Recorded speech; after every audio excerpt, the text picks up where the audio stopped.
भी खेसारी फैंस है, खेसारी लाल यादव को चाहने वाले हैं, सबको यही बोलूँगा कि कोई भी अफवाह पे ध्यान न दे। वो एकदम सही है, गाड़ी भी उनका एकदम फर्स्ट क्लास है और अच्छे हैं।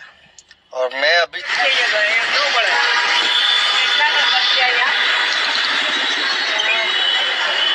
कहा गया बैक कैमरा,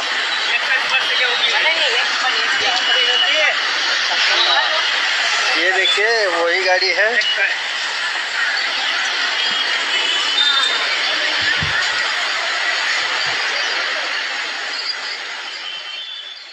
तो दोस्तों, भोजपुरी के दबंग स्टार खेसारी लाल यादव जी की गाड़ी को लेकर काफी ज्यादा अफवाह फैल रहा है कि खेसारी लाल यादव की गाड़ी लड़ गई है, लेकिन ऐसा कुछ बात नहीं है। जी हाँ दोस्तों, ऐसा कुछ बात नहीं है। खेसारी लाल यादव के ड्राइवर लाइव आकर बताए हैं कि ऐसा कुछ बात नहीं है। खेसारी लाल यादव बिल्कुल सुरक्षित है और गाड़ी भी सुरक्षित है। गाड़ी को कुछ नहीं हुआ है, किसी और गाड़ी को कुछ हुआ है, लेकिन उसी गाड़ी को दिखाया जा रहा है। लेकिन खेसारी लाल यादव की ये गाड़ी नहीं है।